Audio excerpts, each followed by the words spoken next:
Hello and welcome to another episode of SEO Presso. My name is Björn Dark and today I'm speaking to Sebastien Edgar and he's the Global SEO Lead at Square. He used to be the team lead SEO consulting at Search Metrics where we both met the first time. He's also a consultant to startups since more than 6 years now and I'm super happy that he is on the show and we will speak about global in-house SEO and how to scale global in-house SEO. SEO Presso is presented to you by Search Metrics, and Search Metrics offers a content and SEO platform which helps organizations to grow more in organic traffic. And don't forget to follow the SEO Presso podcast on Spotify, SoundCloud, and everywhere where you find amazing podcasts. Salut, Sébastien, ça va? Bonjour, ça va très bien, et toi? Man, I haven't spoken French in a minute. You're testing it. Before we confuse our audience, this podcast will be in English because obviously your German just sucks. But ice cold does suck. I can try to redeem myself, but ich kann noch ein bisschen Deutsch reden, aber ich glaube, ich habe ziemlich viel verloren in die letzten Jahren. It's actually not true. You speak German, you speak French, you speak English. Perfect actually situation and perfect groundwork actually for heading a global team at such a big company. So today we are speaking about global in-house SEO. As I can imagine, when you join Square, Square is a global company, right? So you are overseeing now Europe as well as the US or Americas in general. Tell me a bit how do you approach coming up with a global strategy, even though not knowing what kind of markets are you're expecting, what kind of culture you're expecting, and also looking at the differences these cultures have. How do you come up with a global SEO strategy? What is the approach? At Square, it's very fascinating. Obviously, I can't go into specifics, so I'll speak a little bit more. I don't want to say high level, but I still want to make sure I give detail to folks, but I won't give any specific to Square. At Square, my team, we're in Europe, we're in the UK, we're in the US, Canada, and we're in APAC as well, Australia and Japan. So my team is growing in each of these regions. It's a challenge. First of all, SEO is completely different for US. There's really 2 to 3 key differences here to speak about. Is there's US English, and then there's English in other countries. We know the algorithm looks at these differently. There is a differences between trying to rank in the US and trying to rank in the UK, even though the language is very, very similar. And we'll get into that in a little bit. And then there's the other piece, which is, ranking for or dealing with, which is they're not English-based. Japan algorithm is completely different and whatnot. And so that's the biggest challenge. And really the first thing here that it all has to do, really the start that we do. And again, it's going to sound a little bit high level, but bear with me here. It's internal collaboration. That's what it comes down to. You can't succeed in growing your team internationally without gaining first the internal collaboration between your folks in Japan, your folks in Australia, your folks in the UK, and just understanding of their priorities. But then from there, it's on you to be able to showcase the market differences, really the SERP differences and the intent differences. I'm sure a topic we'll get into today, but really showcasing how's our competitive set? How is it different US versus UK? What are the differences in terms that people search for? Even more interestingly, US versus Japan. Even when you translate the terms, the translation can mean something a little bit differently. So then you have to employ this sort of global local strategy. You have the Global SEO Framework. I'm a big believer in a centralized SEO team. A lot of companies, they have a decentralized workforce. And when I mean decentralized, I don't mean from location perspective. I mean, from internal team and responsibilities, but I'm a big believer in SEO really being centralized, even if there are market differences. So you want to create a global SEO framework, but from there, ensure that you allow for individual market initiatives, individual flexibility by market, because things are just the opportunity, the topical landscape, and the competitive set going to be completely different. And maybe there's the last piece I'll mention here, and this is where you obviously want to hire in these teams, but you want to figure out the right balance between building your team and having actual headcount in these locales to work with you, and also working with an agency that has that specialty in these specific locales. So you need to figure out the right balance. And if you can figure that out, that's where really you'll see success.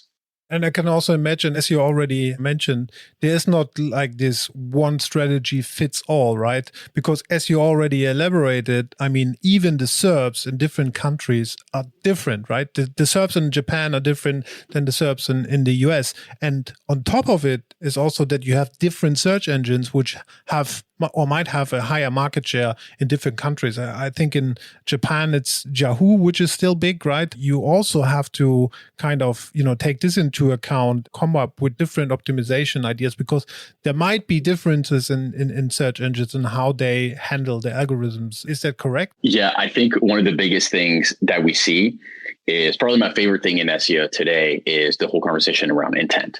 And I know it's a buzzword in SEO these days. Everyone talks about it. It makes me cringe a little bit because everyone talks about intent. But if you dig deeper into it, I think you can get a lot of it. So what I mean here is in some markets, especially I would say in non-English speaking languages, there is going to be even greater SERP diversification. We know that Google over time, for even queries that historically have been very, very transactional, there's a better balance of servicing informational content there. That's even truer in international markets, we've noticed, especially like in our business where it's like in some markets, the SERP is a lot more informational versus in some, it's going to be a little bit more transactional. So what that means is if you go in here that you're employing kind of a carbon copy approach from US to another locale, frankly, it's not going to work. But if you've done the diligence to understand at scale for your entire topical landscape, what's for a specific term, how many competitors, how many people who rank there are informational, meaning have like a blog site or even like a support center article ranking for incident deflection or like a product page ranking. What is the ratio for each of these versus your country? That's how you can be successful. That should be like your very, very first starting point, because that's going to give you an idea of, okay, well, we should approach this first with longer form content versus, having a product landing page trying to rank there. And obviously I'm coming from, in that case, maybe like the slightly non-e-commerce landscape. So kind of like B2B, but regardless, that should be your very first stop, because that is going to be probably one of the biggest differentiation between each of these markets before you can even start creating the strategy. You talked about it, like you need to have an international framework, which 100% agree, having that centralized. But it also means that you need to have a lot of data, right? A lot of data. As we say, the SERPs are different, countries are different. The differences are so huge that you need to look constantly at data from different, SERPs, different search behavior, different intentions actually, and to try to get, insights out of it to build that framework and to build that specific strategies. Can you walk us through the data point a bit, how you collect those data and crunch the data so that you get insights on an international scope? I think even that piece just goes beyond like international scope. It should just be ingrained in your SEO process. I guess there are different ways I can answer it. Let me even start with my main rule of working. If there's anything anyone should get from this podcast today from me, is my first and main rule, which is no assumptions.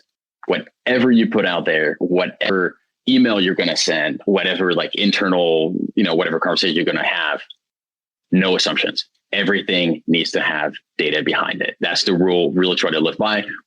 Do I do a good job with it all the time? No, but I try to call myself out on it. But really, no assumptions. If you have the diligence to do that, you will be successful. Now, what exactly does that mean with no assumptions, and how can you be actionable with it? Well, the first thing is, even when I hire for SEO teams, like because Square, it's a big company and people want to work at Square. I've lost count. My biggest thing is that I look at, and people who can be successful in SEO and that I know will be successful is technically not even the SEO skills, because SEO itself, the theory of SEO, let's be honest, that can be learned. I mean, the amount of resources on that, it's beautiful. And it's free. It's for free. I think there's no other industry where so much information is for free. It's completely crazy. You even have Google spokespeople talking about on a regular basis. It is completely insane. So I really believe that just SEO itself, yes, the theory itself can be learned. And it's something that I don't want to say I don't focus on it. That's wrong. But it's not my primary focus. My primary focus is, does this person have the ability to actually spend time in Excel or Google Sheets? Does this person have the ability to crunch data and understand data at scale? Because if that person is able to do that, is that if that person is like, yeah, I know how to manipulate 10,000 keywords or 1,000,000 keywords in Excel and really shape the story that it tells, done. Because SEO will be done from there. The whole point of, I think, SEOs and what SEOs should do, I actually hate the term SEO. Happy to get into that. Really what it is it's reverse engineering the SERP. That's what you want to do. You want to reverse engineer the SERP. You want to get an idea of what are the individual driving factors, or even should I say the individual ranking factors of individual websites, of how Google is actually categorizing the SERP. If you can figure that out, if you can draw that sort of like correlation, I don't want to say causation, but really that correlation between each and every single element, you will get a pretty damn good idea of what's going on in your landscape based on your different topical overview. And I think that's where, for me, it really starts.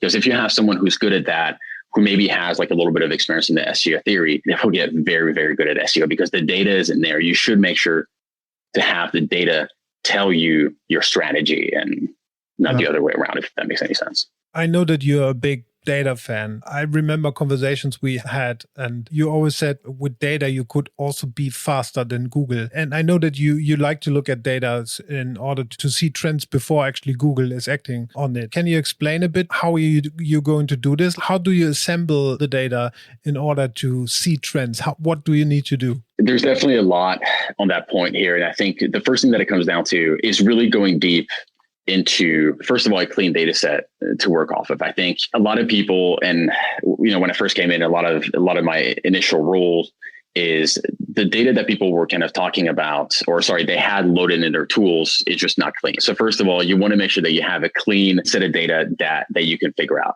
Number two, it's how is that data bucketed and categorized? So the way that we go about it, and really what I'm a huge fan, is making sure that each and every single topic that you have is bucketed based on your site structure. That means tagging.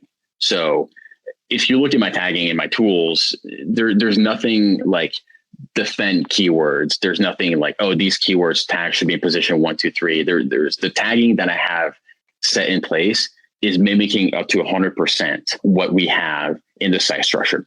That is the exact same with our cloud crawlers. So the crawlers that we use, the segmentation that we use, again, it mimics the keyword tagging or the topical tagging, which mimics the site structure. So that really is point number one, is diligence in segmentation. Diligence also in consistency, is making sure that you have consistency across all of these different verticals and that you're able to just draw lines between all of them. That's going to be number one, because from there, once you have your crawls running, whether you have your cloud crawler running every week or every 2 weeks, just capturing changes on the site, you're able to make a direct correlation with ranking changes and just overall like site structural changes. On top of that, usually most of these tools, like Search Metrics, you get an idea of seasonality. I love the fact that in the content experience, it tells you like, oh, in the next 3 months, you're going to see increased search volume. That's something that we look at extremely closely. We try to get a very detailed understanding of just seasonality of when is a specific topic going to increase in search volume, especially if we're not ranking well, when can we capitalize on it? One quick caveat, I think with 20 is screwed up quite a bit of that data because we saw like a massive increase in search volume in some terms that normally didn't see the previous year. So nowadays looking at that data makes it a little bit tough. So we're a little bit more reactive than we like to be in general, but that really is the first thing. So just really having that diligence is number one.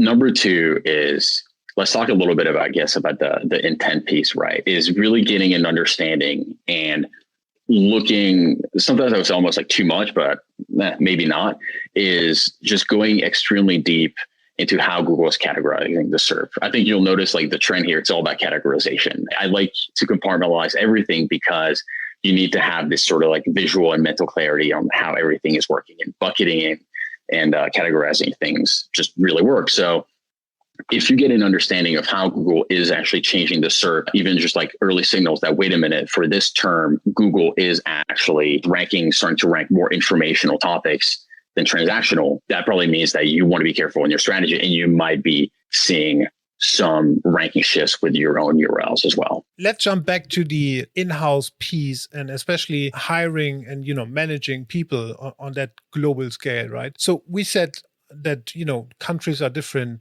also cultures are different, right? And you told me that you spoke with a lot of SEO people, hiring SEO people. How do you manage actually the cultural differences you have within the team? Because I can imagine, as an global SEO leader, sitting in the States and then dealing with people in other countries who might not have the American culture so in their blood, so to speak. And, I know American people are very positive and, they're very self-driven and committed and stuff. And then you have others like us Germans, we are not funny at all. How do you deal with it? Because, as a leader, you also have to make sure that you have empathy and that you also empower people on a specific way. But that also means that you need to spend a lot of time with them, figuring out their, strengths and weaknesses, and then how to lead them. How do you manage that? Yeah, I think you said it best. It's leading with empathy. I'm lucky, I will say, because my background is very multicultural. Having grown up,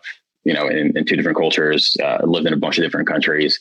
So it's something that for me was just easy from the start to really just, lead with divergent perspective, leading with empathy, and just understanding that every single different culture have different work ethics. The entire world doesn't revolve around how the US does things. I think there's a lot of positives in how the US goes about things and work.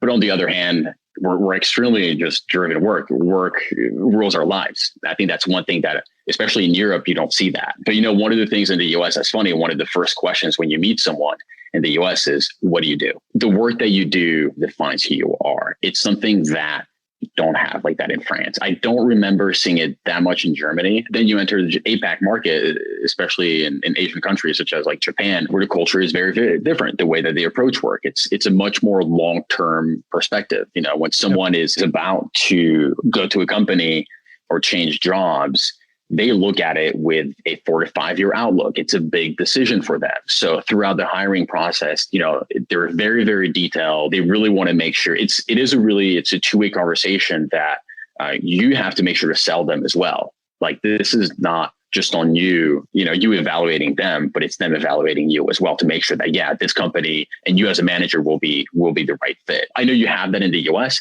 But again, the mentality in the US, there's a lot more turn. There's just a lot more movement around. So anyways, first of all, having an understanding of that, I think is just obviously critical. If you don't have it, speak with people, just ask questions. It doesn't hurt. That's how it is. And number two, you got to lead with empathy, especially with 2020 in general. I will say that I try not to put emotions in my work, but so even for me, 2020 was a challenge to be like, yeah, okay, Sebastien, you can't be your usual sort of like hard hitting self and just always, where's this report? What the hell are we doing this? Blah, blah, blah. And just being a little bit like, all right, take a step back, understand other people's struggles and problems, speak with them and take it from there. Due to COVID, I mean, we all are used to remote work now. We work from home. We have to do a lot of video conferencing. Meetings will be virtually and so on and so forth. But I mean, you're as a global lead, you already had that a bit because, when you speak to the other teams in different countries, it's all remote, right? You're not being on a plane every week and be in a different country, right?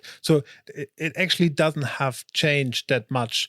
Just the one fact that people might struggle with the situation, being at home, having the private life around them, kids jumping around. Do you see a difference or is that still manageable for you? There definitely is a difference. I think the traveling is the one that's the toughest because you can't regroup people in one single location. That, on a quarterly basis or every 6 months, something like that. So you have to create a meeting that fit everyone's time zone. If you feel that makes sense. Like, for example, I'm trying this thing, having like a monthly global SEO sync and just having everyone from different locales. That means people are going to join early. Some other people are going to be late to be able to speak together. Normally you would probably do something kind of like an SEO kickoff and just, fly everyone in, or maybe able to fly to one of the locations and do training. So that means a lot of late nights, a lot of early mornings. I mean, my days have definitely gotten longer and you have to adapt. You have to adapt. And it's something that, not everyone does a great job, but I will say that it has unlocked a lot of opportunities. I mean, hiring, it's before we were so hung up on like, yeah, we have to hire, you have to find an SEO manager in San Francisco. Yeah. Why? That made no sense. And that showed now that it made zero sense. And you get really talented people then, right? Because you can fish in the whole pot. Absolutely talented folks around the US. And so for that completely makes sense. And so in general, once all of this is over, I think there'll be great balance of figuring out remote work versus like office work. But I do think / hope that this whole kind of like remote mindset will stay, because I see a lot of positive, especially when you want to get a global team. You can't do a global team when you're just stuck in an office. And I think there are, you have to make some concessions. Like you have to be able with having a call at 6:30 p.m. occasionally. Like that's, you have to do that. And it makes it, I will say, it makes it a little bit easier at home. It's not something I want to encourage, because you want to have work balance, but if you have an office and then you have the commute, then it's either you stay late at the office for that call, or then you rush back home and then have the call back home. So then it does make it a little bit more efficient. But what I have to say is that if you choose to work for an international company, then you also have to expect to, do calls in the evening, just as we do in Searchmetrics, right? When we have managers call also, we do it in the evenings, because then the US folks are up, right? So, and if we do tomorrow our product council, for example, I have to stay up until 10 in the night because it's the day for you. But I'm working in an international company, so I have to do it, right? It's also a mindset thing, right? When people say, yeah, but I just work from 9 to 5. Yes, but you work for an international company. So there's a meeting in the evening. So maybe you unblock some time in the evenings, but therefore block some time during the day to have a balance, right? Exactly. And at the end of the day, leading a global team like that, you have to figure out the right balance of what is the work that is going to be given off to the other people, because ultimately your day is going to get longer. You're going to have more work. If you think by hiring more people, you're going to have less work, that's false. That's just not going to happen. Just because you're getting more resources doesn't mean that you have less work. On the contrary, the more you give out there, the more data you give to people, the more information you give to people, the more questions they're going to have by default. That's just being human. That's just how it works. So you're going to have more work. What that means is you need to figure out a new system. So when you have a team of 3 versus a team of 8, how you delegate the work, the amount of IC work, so like the individual contributing work that you do, team of 3 versus team of 8 is going to be completely different. So you will need to shift a lot of things with just how you go about things, how you go about meetings. You're going to have more meetings, you're going to have less time to do work, but then you're going to spend more time in making sure that the folks who work for you, work with you, do that specific detailed analyses. I was an in-house SEO as well. I'm a big fan actually of in-house SEOs in general. But I also know that, as a head of SEO, as a global SEO lead, you're not only an SEO, you're also a politician. That's how I like to put it.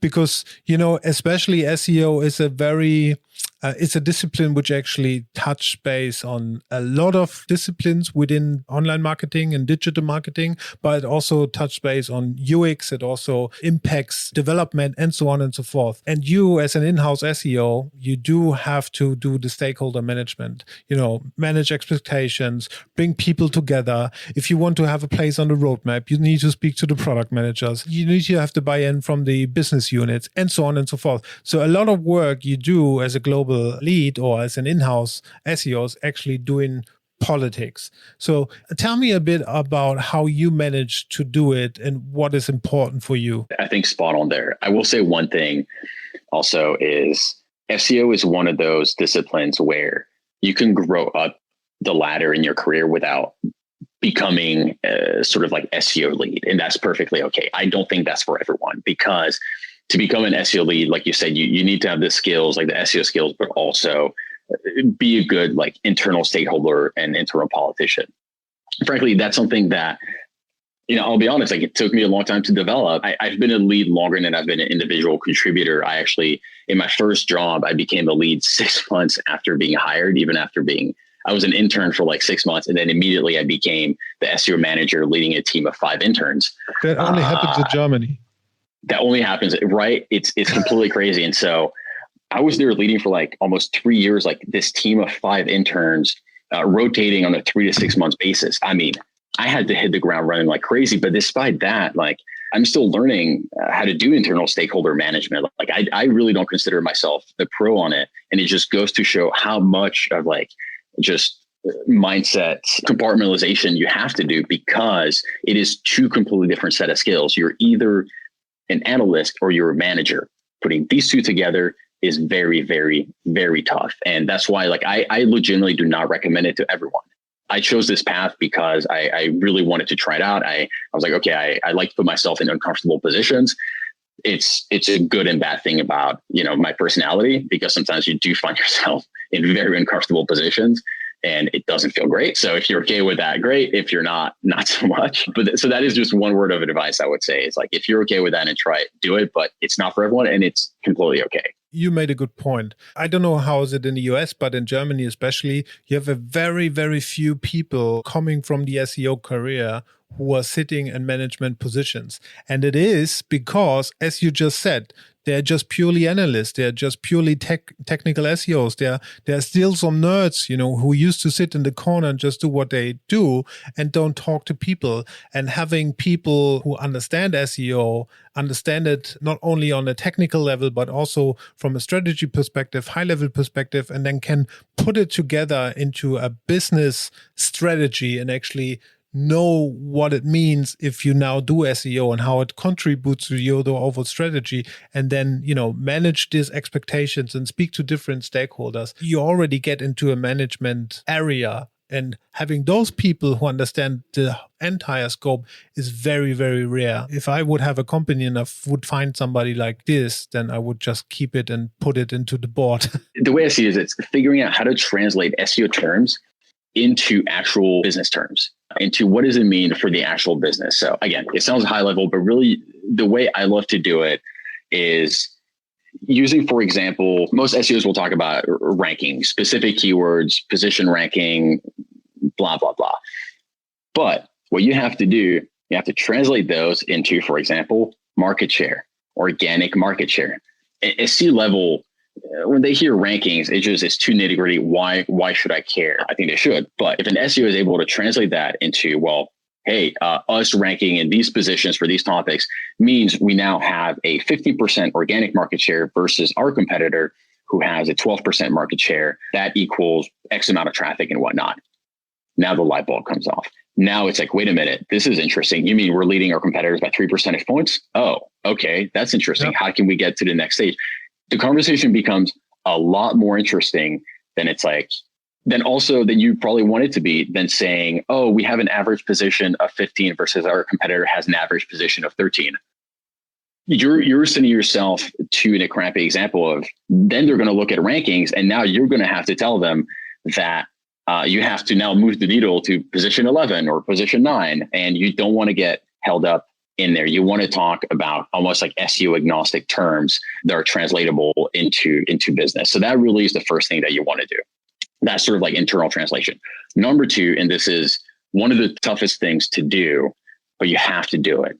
It's making a connection of your leading indicators to your lagging indicators. So what that means is you have your leading indicators, traffic, rankings, conversions, and whatnot. Then you have your lagging indicators, which your attribution model, you have your revenue. Okay, how much revenue you're making. Once the user goes on your site, they convert. How does the conversion flow look like? You want to give some information on that, even though you may not be accountable for it. And that's true, right? You're not necessarily not accountable for the whole conversion flow. There might be a bunch of hiccups that has nothing to do with you. You want to show that information, because the more data that you show, the more folks will understand the value of SEO, the more they're going to understand just its importance. Also, more importantly, it shows your diligence in wanting to do what's best for the business. It shows that you're actually looking in how your initiatives and how your roadmap is actually helping the business. You do these 2 things of the internal translation and showing the connection with leading and lagging, you will get the C-level's attention. And I saw a super, super nice example. It's a German SEO. His name is Stefan Weicher. I had him on the SEO Presso podcast show, and we spoke about prioritizing SEO for companies, also as in consulting.